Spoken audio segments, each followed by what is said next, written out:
estamos aqui agora no CT para estrear essa nova ferramenta.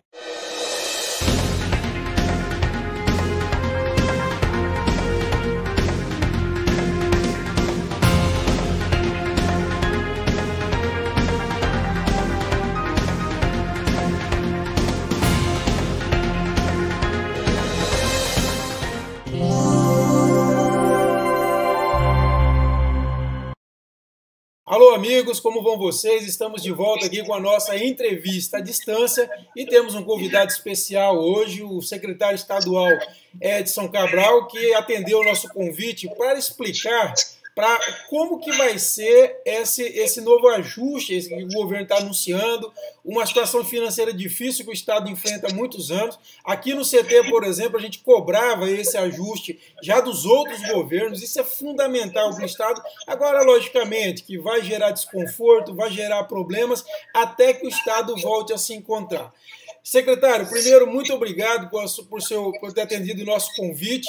E é isso mesmo, quer dizer, essas medidas anunciadas eram inevitáveis. Kleber, bom dia. Bom dia a todas as pessoas que nos acompanham nessa entrevista. É importante frisar, Kleber, que o grande processo que nós estamos fazendo é uma mudança cultural. É pensar num Estado mais leve, com menos pessoas e melhores sistemas para que possa dar resposta ao cidadão que procura o Estado para ter seus serviços públicos atendidos. E ela, enfim, ela mexe com uma estrutura, um número de cargos, número de contratos, mas a filosofia dela é que é mais importante. Nós queremos e estamos trabalhando para gerar um modelo de governo focado em resultados. O que nós queremos é mudança na vida das pessoas, melhoria naqueles que precisam do Estado, seja no hospital, seja numa escola, seja para tirar um documento, uma licença, ou para resolver, por exemplo, a situação do seu carro. É essa a filosofia. Por que da necessidade dela? Há uma década inteira, o Estado vem aumentando de forma muito robusta, muito significativa, as despesas com pessoal e custeio. A Receita tem alcançado melhorias, mas não na mesma proporção. Então, se nós não continuarmos com essa lógica, com essa regra, nós chegaremos num ponto em que o Estado ou vai pagar sua folha, ou vai ter pagamento pessoal e demais as coisas paradas. Certo. Eu já tenho conversado com alguns sindicalistas, né, vai ser o alvo. Eu vi que o próximo passo vai ser conversar com os sindicatos. A FECERTO, por exemplo, o Carlão da FECERTO afirmou que a culpa dessa situação não é das progressões e dos planos de cargos e salários. Outros sindicatos já estão se manifestando mais ou menos nesse sentido. E como que vocês têm recebido essas primeiras reações dos sindicatos? É necessário, Kleber, explicar que ninguém faz uma reforma do tamanho, da maneira como está sendo feita, para querer apenas aplausos. É natural que tenha crítica. Nós estamos aptos a receber as críticas, mas com uma diferença, que seja contribuições para a discussão, para a gente aperfeiçoar. Os planos de cargos e salários do Estado de Tocantins foram feitos há muito tempo e foram feitos em conjunto de outros instrumentos jurídicos que foram somados a esses planos de cargo e salário para uma realidade econômica, para uma expectativa de crescimento econômico bem diferente do que aconteceu. E se nós agregarmos a isso as ferramentas de tecnologia de gestão que existem, que o cidadão pode interagir com a sua necessidade de serviços públicos, há necessidade da gente discutir, dialogar. Então, uma das coisas que foram colocadas por determinação do governo Mauro Carles, de toda a comissão, são câmaras técnicas. Nós teremos uma câmara técnica para discutir planos de cargos e salários. Teremos um sistema estadual de benefícios e qualidade de vida do servidor. Temos uma câmara para discutir renegociação de dívidas com fornecedores. Então, um dos princípios da reforma é diálogo. Naturalmente, que todo esse trabalho preliminar que é feito, ele precisava de ter essa formatação, esse alinhamento dentro do governo. Mas agora é hora da gente dialogar com toda a sociedade, discutir com todos os servidores, todas as categorias, sabendo que cada setor tem uma particularidade. E que nós estamos abertos e inteiramente à disposição dentro de um cronograma que nós fixamos que nós precisamos agora iniciar discussão de quantos servidores efetivos e, se for o caso, comissionado ou contratado, cada unidade do governo precisa. O que é certo é que 50% será reduzido em contratos temporários.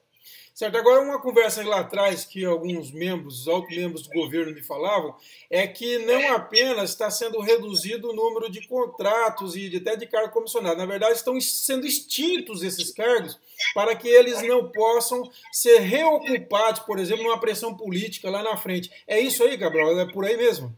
Sim, claro. Veja bem, se nós analisarmos friamente, formos discutir o tamanho da estrutura do Estado com a nossa economia, ainda há espaço para mais ajustes. Mas como tem uma cultura de um governo que ele é provedor de emprego, ele é uma opção das pessoas terem uma atividade econômica, e nós precisamos que a economia consiga atrair novas empresas, agregar valor aos nossos produtos, que vai gerar emprego no setor produtivo, nós temos que ter uma transição. Então, o governo tem consciência dos impactos que essa reforma provoca na economia, mas é como se fosse assim, eu preciso fazer o dever de casa para me beneficiar de um cenário econômico favorável e de uma mudança de pensar a administração pública, pensar o Estado, pensar o governo. É assim que caminha todos os segmentos, todos os setores. Eles trabalham hoje com estruturas mais leves, fortemente atrelada a sistemas de informática, de tecnologia, de aplicativo, para que o cidadão tenha celeridade nas suas demandas e o governo tenha menos custos. Esse é o caminho.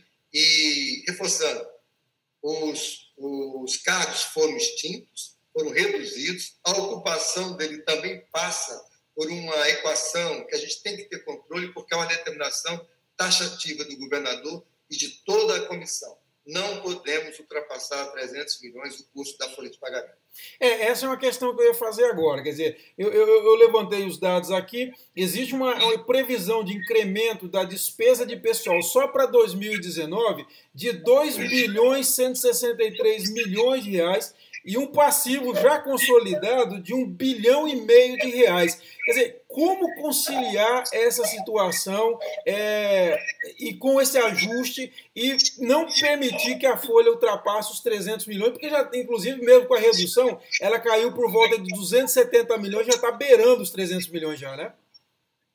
Muito bem, Kleber. É muito boa a sua observação, porque esse cenário de planos, de cargos de salário, sem número de judicialização que nós sofremos, assim, nós tínhamos um número de 52 judicialização em 2017, finalizamos 2018 com 5.800 judicialização. Então, esse passivo que foi consolidado, que foi estruturado, ele tem que ter uma solução. A solução passa em a gente discutir novas alternativas, novos formatos. Há uma necessidade de se pensar rapidamente numa estruturação mais forte do próprio regime previdenciário, que é o GPREV. Ele tem que suportar uma capacidade de pessoas que estão chegando na fase de aposentadoria, e temos que realimentar o modelo, o sistema de servidores públicos através de concursos, com planos de benefícios que possam fazer o estímulo para aquele trabalho pensando na produtividade. Então, tudo isso que a gente apelida e que a gente chama de a década do desequilíbrio tem que ser recuperado. Não se faz isso do dia para a noite, não se faz isso sem dialogar com os setores da sociedade, e os servidores, as categorias, eles estão muito conscientes daquilo que é possível fazer, daquilo que podemos construir para a gente poder sair desse impasse. O que se para com essa suspensão programada de 30 meses é que não fique gerando mais passivos por decisões judiciais. Mas é bom frisar de uma forma bem tranquila: nenhum servidor está sendo prejudicado dos seus direitos. Caso aconteça cenários econômicos e que possa gerar superávit de arrecadação, aliado à redução de despesa de pessoal e custeio, será feita uma discussão de que alternativas podem ser feitas para pagamento desse passivo. Claro que dentro dos limites do Estado. Os números que você apresenta, de consolidado, 1,5 bilhão, são 5 folhas. Se o Estado tem dificuldade de pagar 13 folhas por ano, isso já vem há algum tempo, como é que a gente pode continuar que amanhã é 2 bilhões, depois é 2,5 bilhões, e não se paga, não se dá no corte nisso? É bom a gente falar, gritar e comentar e falar, porque o que nós estamos propondo em termos de gestão, de modelo de gestão por resultado, de sistema parametrizado em metas coletivas, metas individuais, é uma coisa que já se pratica há 15, 20 anos em sistemas que precisaram passar por essas transformações. Secretário, outra coisa também, o presidente do SISEP, Cleiton Pinheiro, ele apresentou uma proposta para o Estado de fazer uma troca desse passivo por lotes que o Estado tem disponível. Isso também é avaliado aí para um sistema de compensação desse passivo? É uma das alternativas possíveis, mas claro que há muito questionamento da legalidade disso. Então, o primeiro ponto que a gente quer saber é se isso tem uma legalidade que possa ser incorporada, discutida, validada e aprovada na Assembleia Legislativa, para que se possa gerar como isso pode ser processado. Há muitas dúvidas, há muitas indagações. O que a gente tem absoluta convicção, Kleber, é que toda e qualquer solução passa por um pensar diferente, que às vezes a gente chama no mundo corporativo de pensar fora da caixinha. Saímos do organograma, saímos de como 30 anos de gestão pública realizada no Tocantins para algo que tem que ser modificado para poder equacionar um Estado do tamanho que a economia tocantinense suporta. Em termos de estrutura, qual foi o grande avanço dessa nova estrutura em relação às outras que prevaleceram nos outros governos? O que tem de ganho agora com enxugamento? Porque muita gente está falando o seguinte, olha, só enxugar o número de pastas não resolve o problema. Quer dizer, qual é o grande avanço com essa nova estrutura que foi apresentada na sexta-feira? Bem, a primeira delas é a gente trabalhar com uma área meio mais enxuta e parametrizada, organizada, para que uma secretaria não faça um modelo de gestão de custeio e outra faça diferente, que as pessoas fiquem procurando a Secretaria da Fazenda para poder repassar recursos. E então, o que ela traz de novidade? Integração de áreas setoriais. Se é uma coisa ligada à agricultura, todas as partes que têm correlação com a agricultura têm que ser ouvidas, têm que planejar junto, têm que discutir junto. Na questão do servidor, um exemplo aqui da SECAD. A SECAD e o GEPREV. Não há uma ingerência administrativa, orçamentária da SECAD no Instituto de Previdência. Mas como ambos tratam da vida de servidor, seja na vida ativa e depois na vida combinativa, as decisões que são tomadas ali têm que ser discutidas juntos, compartilhadas. E para que não aconteça depois uma obrigação de uma exigência do Tesouro, que é a contribuição primária, que é o recurso que é administrado pela Secretaria da Fazenda, sem capacidade de solucionar. Então, tem ações de governo que elas são tomadas por uma pasta sem dialogar com a outra, e lá na frente causa conflito, e que, mesmo sendo uma coisa importante, não há um financiamento adequado para aquilo. E aí, só para reforçar o que você comenta, o grande segredo do enxugamento está na área meio, na unificação, na organização de setores comuns entre a área setorial e vinculada para que não tenha retrabalho. O outro ponto é você criar mecanismos e apostar muito forte no desenvolvimento de sistemas que a gente possa ter mais interatividade e segurança de sistemas para que as informações para a folha de pagamento, as informações sobre o cidadão nos seus processos sejam acompanhadas e monitoradas para que possa ter ganhos de gestão, redução de prazos de entrega e economia. Secretário, um outro tema também dos sindicatos, que é muito recorrente, eles falam isso muito para mim, é que todos os governos tentam culpar só o servidor pela crise fiscal do Estado. Quer dizer, então, diante disso, quer dizer, logicamente que essa folha é uma coisa que eu tenho insistido há muito tempo, por exemplo, revisão de plano de cargo e salário, que foi feita a toque de caixa de eleição, de pré-eleitoral, período pré-eleitoral, eu acompanhei muito de perto isso, e logicamente que há um problema, o próprio crescimento do gasto de pessoal, 488% contra 281% de receita própria, então, são vários problemas, mas o servidor, ele não é o culpado, lógico, mas, assim, e o governo, para mostrar isso claramente, vai agir forte em outras áreas? Por exemplo, a caso de locação de imóveis, que nós sabemos que é um gasto absurdo. como que pensa também, primeiro essa questão, a culpa é ou não é do servidor e o ataque às outras áreas também, de enxugamento. Primeiro, tem que, lógico que não é a área do senhor especificamente, mas a necessidade de crescer a arrecadação e, de outro lado, também de atacar outros custeios absurdos que o Estado tem. Clébio, olha, bem claro, servidor não é problema, servidor é solução. O serviço público é oferecido, ele é ofertado através de pessoas, através de servidores. Então, nunca uma reforma administrativa pode fazer com que você acabe com aquele que faz a transformação, aquele que recebe a demanda e que entrega o produto, que é quem? O servidor. Então, deixa claro, servidor não é problema, servidor é solução. Ora, o que queremos?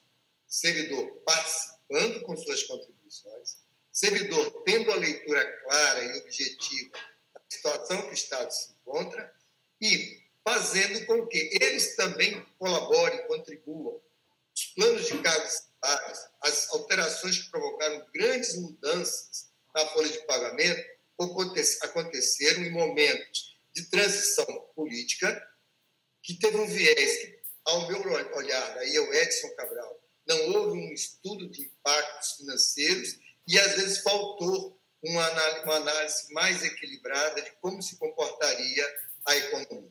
O que é certo, né, é que nós estamos diante de um momento em que ou o Estado, no Brasil inteiro, se organiza e ganha um pouco mais de profissionalismo, se eu posso chamar assim, em utilizar ferramentas que estão disponíveis para prestar um bom serviço ao cidadão, ou nós vamos fazer uma inversão complicada. Então, a melhor coisa é o quê? Monitorar, é ter indicador.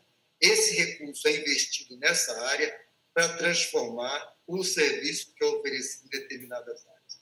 Temos a saúde, a educação, a própria área tributária, a parte de serviços que são taxas e cobranças, como o Detran, a Turatins e outros órgãos aonde você tem que ter a resposta que o cidadão precisa, dentro das condições econômicas do Estado.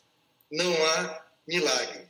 Os recursos que vêm para investimento, em grande parte, são vinculados diretamente. Se consegue um empréstimo, se consegue um recurso de um projeto, é para aquela área finalística. Agora, o governo, a máquina, a folha de pagamento, o custeio. E aí, aproveitando as perguntas que você fez em outras áreas, nós temos um conjunto de 10 medidas. A primeira delas, reduzir contratos de aluguéis, agrupar unidades, preferencialmente em prédios próprios, ou as cidades que desejarem ter, por exemplo, um cine, ter algum trabalho, procurar fazer uma parceria e utilizar algum espaço público da prefeitura. Reduzir carros locais, um trabalho que começou muito forte já em novembro. Implantar sistemas de monitoramento, transporte e combustível. A garagem é uma coisa ultrapassada, complicada. Então, nós temos que ter o cartão que dá a quantidade de combustível que aquela autoridade, aquele servidor, aquele serviço tem. Suspender contratos de consultoria, se houver necessidade de alguma, tem que ser aprovado pelo comitê gestor. Registro, o recadastramento, a estrutura, a reforma toda feita com gente da casa. Servidores estão acostumados a trabalhar e conhecem essa situação. Não se procurou nenhuma solução de um contrato que foi desenvolvido no Estado. Ao contrário, já estamos até recebendo convites para poder apresentar alguma solução. As soluções estão próximas da gente. O servidor, sem ele, ninguém faz nada. Agora, tem que ter responsabilidade, tem que discutir a questão de cessão por representações, por associações. É um número grande. Vivemos um outro momento, precisamos da força desse servidor para colaborar, para contribuir, para corrigir um Estado que é deles, o futuro da aposentadoria deles também é deles. Então, isso é a tarefa que estamos a conduzir e com um olhar muito criterioso do governador Mauro Carles, exigência de ter perseverança, controle, monitoramento, qualquer divergência, automaticamente se procurar uma solução, porque o que não se resolve no curto prazo é um grande problema no médio e longo prazo. Certo. E com o sucesso dessas medidas realmente ocorrendo, como o Estado deve estar aqui, vamos dizer, em 2022? Porque tem aquele estudo do economista de Goiás, que mostra o seguinte, que até o final do ano o Estado gastava 71,4% de folha e, se não fosse feito nada, chegaria a 82,3%, 2% em 2022. Com essas medidas, como o Estado vai estar daqui a 4 anos? Nós fizemos um cálculo de tempo, uma organização de 30 meses. Então, nós acreditamos que se fizermos bem, principalmente o primeiro ano agora, com todo mundo, toda a sociedade compreendendo a necessidade do sacrifício, nós alcançaremos um equilíbrio para trazer o Estado para o enquadramento e para o patamar que é o limite prudencial. A folha representando 46% do volume da receita corrente líquida. Ao chegarmos nisso, o Estado tem toda uma capacidade de, bem controlado, bem organizado, manter 10, 15, 20 anos de desenvolvimento sem prejuízo, em virtude de que você tem um controle da despesa com o pessoal, da despesa com o Estado. Esse exercício de chegar até lá, que vai dar trabalho, vai muito trabalho. Temos consciência disso. Aí, outros assuntos que vão ter que ter, judicialização, diálogo com outros poderes, é importante a gente deixar registrado que os demais poderes também estão nos seus limites de gasto pessoal. Então, todo não esforço de todos para nós conseguirmos voltar a sonhar o Tocantins, e os antigos moradores da região norte, e os pioneiros que instalaram nesse estado, naqueles primeiros momentos, construíram e pensaram um estado que tivesse uma capacidade de aproveitar o momento econômico de uma fronteira agrícola no norte goiano, que hoje é o Tocantins, e, ao mesmo tempo, trabalhando num estado enxuto, em que o que é obrigação do Estado, que dependa do recurso do contribuinte para manter a máquina, cada centavo será bem aplicado, e deixando margem para investir. Porque sem investimento, nós estaremos num ciclo vicioso, complexo, complicado, que aí nós vamos sim chegar nessa previsão da economista goiana, que infelizmente já é a realidade do Rio Grande do Sul e Minas Gerais. É triste, eu fiquei triste, sabe, quando eu vi as pessoas se juntando para apoiar bombeiros, que estão arrastando em lamas para salvar a vida, mas tem a expectativa de receber o 13º salário em 11 parcelas. Isso pode chegar? Isso, sim, infelizmente pode. O que estamos agora a fazer por determinação do governo Mauro vamos agir. É para agir, vamos agir. Vamos dialogar, vamos enfrentar, não enfrentar, dialogar com todos os segmentos.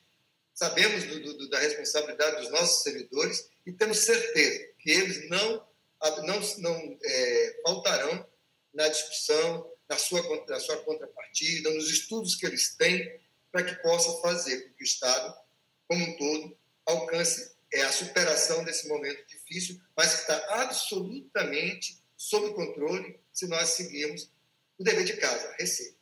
Para a gente fechar, secretário, o senhor tocou num ponto importante, que é a relação com os poderes. Quer dizer, não adianta o governo, a administração direta e indireta, fazer a sua lição de casa e os poderes também continuarem desequilibrados. Imagine, o governador Mauro Carles tomou uma iniciativa muito importante no final do ano, foi justamente para reunir o chefe de poderes. Essas discussões com os outros poderes continuarão? Sim, com certeza absoluta. Além de continuar, eles têm os poderes do Estado de Tocantins, o Judiciário, o Ministério Público, o Tribunal de Contas, a Defensoria, eles têm até melhores ferramentas de gestão que o próprio Executivo. Hoje, eles têm todo um arcabouço de organização que foram feitos, já de uma administração focada em resultados, que haverá muito intercâmbio, muita colaboração. Tá? Em uma das últimas reuniões que participamos, nós nos colocamos à disposição de apresentar o que foi feito. Eles colocaram à disposição alguns sistemas que eles disponibilizam. O que tem que fazer é isso.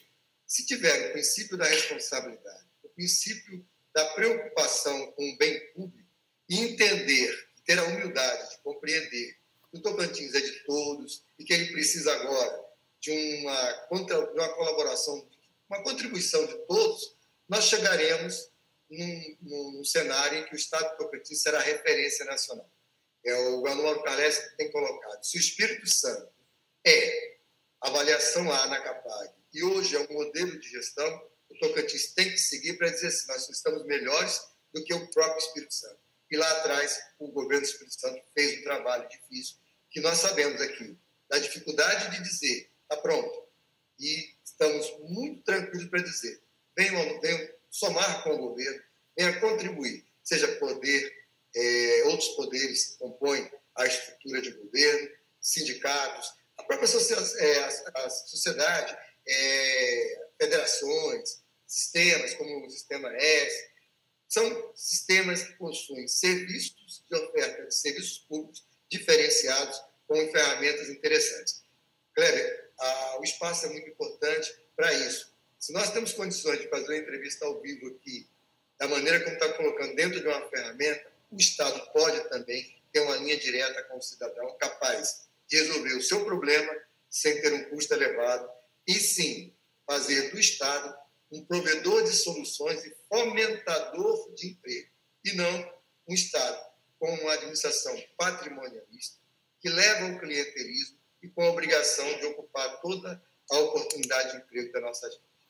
Tá certo, tivemos aí o prazer de escutar, então, o secretário estadual da administração, Edson Cabral, que falou sobre os ajustes, as medidas importantes de ajuste, doloridas, mas importantes de ajuste, que o governo anunciou, vem desde o início do mês, e agora, sexta-feira, anunciou a estrutura e como vai se funcionar isso. E agradecemos, secretário, a sua participação, disponibilizar o tempo, imagino que deve estar na correria com esses ajustes, para falar um pouco com a gente aqui. Eu que agradeço, Cléber, só informando que tem um calendário após a reforma, que haverá dimensionamento de órgãos, recadastramento presencial, reuniões da implantação da Câmara Técnica de discussão sobre planos e cargos de salário, ou seja, é uma agenda que se abre, uma agenda de trabalho, que nós esperamos contar muito também com o apoio da imprensa séria e informações corretas. Se houver necessidade de informação, procure a Secretaria de Comunicação do Estado, que nós estamos prontos e preparados para discutir. E o nosso projeto tem que ser aperfeiçoado. E a crítica que vier para melhorar é bem-vinda, e aquilo que, infelizmente, for uma jogada, alguma coisa para querer prejudicar, nós vamos se enfrentar com a segurança que o governo tem que ter nessas horas. Tá certo, então. Pessoal, é isso. Escutamos, então, o secretário Edson Cabral, da administração, e convido você novamente a se inscrever no nosso canal, que é muito importante, curtir esse vídeo se você gostou e clicar no sininho para receber as atualizações. Abraço a todos e até a próxima.